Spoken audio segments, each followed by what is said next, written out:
Hello everybody, and welcome to the continuation of exercise 4 on page 69. In this video we will be working through the second part of this exercise, which asks us to take the triple integral that we're given and to rewrite it in the dy dx dz order. Okay, so let's start by noting that.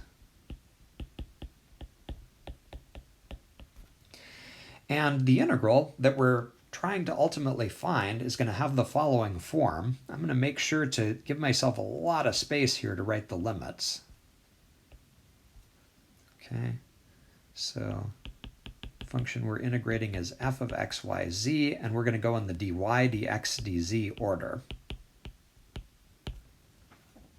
Okay, so it's our job then to figure out what the limits of integration are on these three integrals, starting with the integral on the inside, which is the y direction.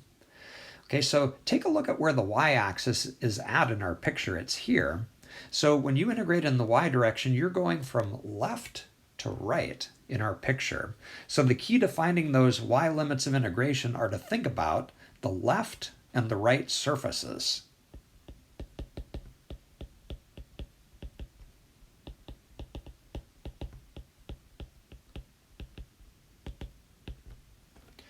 Okay, well, the surface on the left, okay, if you kind of look at the picture up here, just pick a point on it, maybe about here. Notice that the left side of the surface is given by, or the left side of our solid is given by this surface, the square root of x equals 2y. Okay, and move in the y direction until you come and smack into the other side of your surface and solid. Notice what surface we're on there. Okay, the right side of our solid is given by z equals 2 minus 2y. Okay, but here's the thing. We are integrating dy. That means that we need to know what y is equal to on these surfaces. So we have a little algebra to do. So for that first surface, square root of x equals 2y, we can solve for y by just dividing both sides by 2. Okay, so that's not so bad. We want to do the same thing down here. If we take z equals 2 minus 2y and solve that for y, we can subtract 2 from both sides.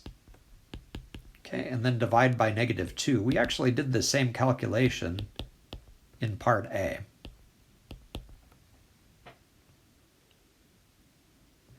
Okay, and so we've taken those two surfaces, we've solved for y, and it must be then that these values of y are the limits, okay, in the y direction. So we're going from the left surface, which is the square root of x over 2, and we're winding up on the right surface, which looks like z minus 2 over negative 2. Okay, and we are a third of the way there. Those are our y limits of integration. Okay, next, let's clear away a little bit of clutter here. We are done with the y direction, okay, and so we want to shine a light down the y-axis and ask, what is the shadow of the solid region in the xz plane? That's going to help us to figure out what our x and z limits are. Okay, now here's where it gets a little bit challenging, at least for me anyway. How do we picture the shadow of this region? Okay, that's not so easy.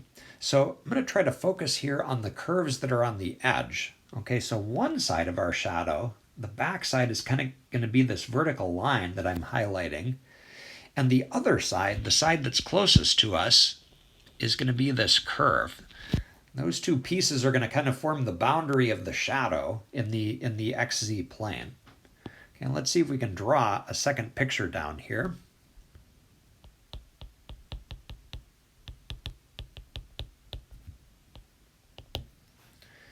All right, and this is going to be just a very rough picture. Okay, here's the x-axis, here's the z-axis. So we have a line as one side, okay, which is going to look like that. And then the other side, remember how that was a curve? Without being really exact about what the curve looks like, I'm just going to kind of draw anything. Okay, even if that's maybe not exactly the correct shape. Okay, we're getting a two-dimensional region that we'd want to integrate over kind of inside of here. Okay, so that's where we're at. Okay, now let's sneak a peek back up at our integral. Notice what the next direction of integration is. It's the x direction. Okay, so what we want to do is ask ourselves, if we move left to right in the x direction, what is x equal to on either side here? Okay, so we're really talking about curves now. Okay, we're at our inner integral, so we're from surfaces down to curves. We want to think about the left curve and the right curve in this projection picture that we've drawn. Okay, well, I'm hoping that you can maybe tell me immediately what the left curve is. It's not really a curve at all, it's a straight line, and we can see that x is equal to 0 everywhere on that line. Okay, so we don't really need to do any work for that. Okay, but what about the right curve? Okay, at the outset, I really have no idea what this curve is. We're going to have to do some work to figure out what that is. Okay, so to get some insight, let's sneak a peek back at our picture. And that curve that's on the right, notice where it came from. That's the same curve that's sitting here. And what's special about that curve is that it's the place where our two surfaces intersect each other. Okay, it's where those two surfaces cross. So if we want to know what that curve is, we can find the intersection of those two surfaces, basically. Okay, so I'm going to write that observation down. The right curve is the intersection of our surfaces. That's the key. Okay, and how do we find the intersection of those surfaces? Well, we basically set them equal to each other in some sense. Okay, so I'm going to start by writing down the equations of those two surfaces separately. Z equals 2 minus 2y, and the square root of x equals 2y. Okay, we want to know where those cross each other, so we'll first do a little algebra. I'm going to leave the first surface the way it is, and take the second surface and solve it for y, just kind of repeating the same calculation that we did a minute ago.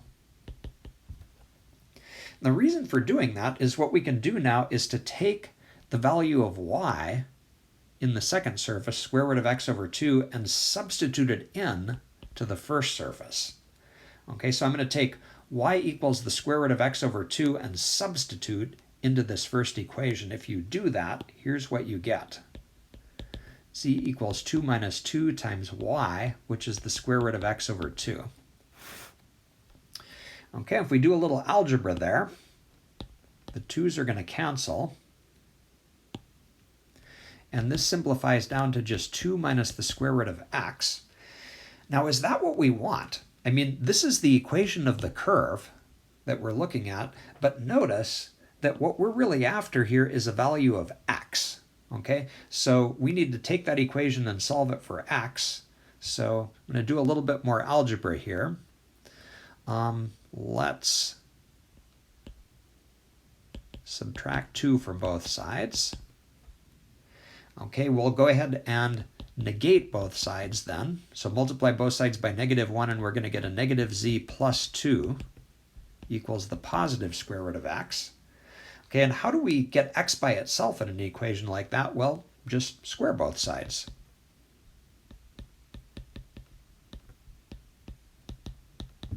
Okay, so x equals negative z plus 2 squared, which we could also write as 2 minus z squared. Either way you want to do it.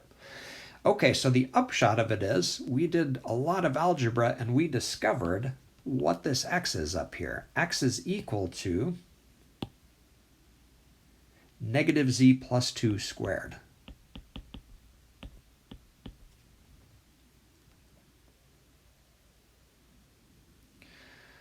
Okay, so this is getting a little bit long, but what we have managed to figure out are the limits for the x part of our integral. They're here and here. Let's fill those in. We are going from 0 on the left to negative z plus 2 squared on the right. Okay, 2/3 of the way there. And so to finish, we just need the limits in the z direction. Okay, so we just integrated in the x direction, so it's time to shine our light down the x-axis and to ask, what's the shadow on the z-axis?